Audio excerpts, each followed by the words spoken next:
Hi, I'm back, and I wanted to talk about vitamin D in autoimmune diseases. Okay, there's a huge connection to this. The first thing I want to talk about is the thymus gland. It's located on top of the heart. It's not the thyroid gland. It's a little lower, right underneath your breastbone, and it's an immune gland. And the thymus produces a very specific T cell called the T regulatory cell. Another name for the cell is the T suppressor cell. One of its main jobs is to prevent autoimmune diseases, okay?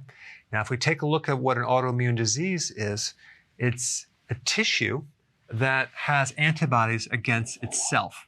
One of the prime functions of a T regulatory cell is central tolerance, tolerating our own body tissue and not attacking it. An autoimmune condition is really an inappropriate immune response. Your body is attacking tissues that are friendly. A big function of the thymus gland is to determine the self from a foreign enemy or a pathogen. To be able to determine the good guys from the bad guys, because the last thing you want is your army starting to turn against itself. It's called friendly fire. The thymus ensures there's no traitors in the body. If they do find a traitor, and I mean an immune cell that's going to self-attack, it will find it and execute it. Okay, so that's one of the big functions. And this T regulatory cell inhibits inappropriate immune responses. In fact, they're even using those cells as a treatment in certain autoimmune diseases. Well, it just so happens that the T regulatory cells majorly need vitamin D.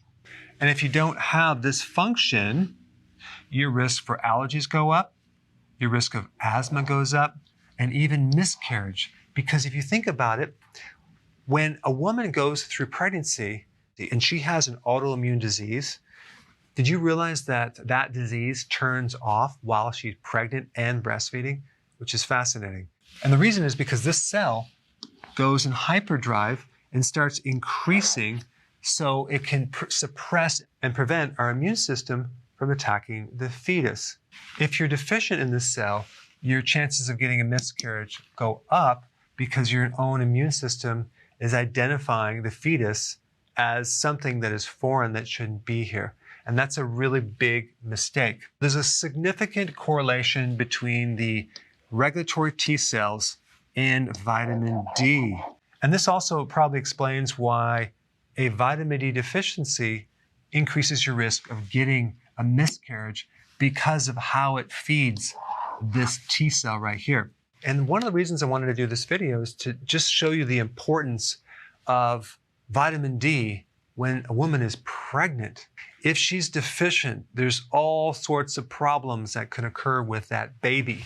Risk for allergies, asthma, all sorts of other things, including autoimmune diseases. Now, if you have an autoimmune disease, you should be taking high amounts of vitamin D because vitamin D is an anti-inflammatory nutrient. And so are the T regulatory cells. They're anti-inflammatory, and their action is profound. These T cells are immunosuppressive.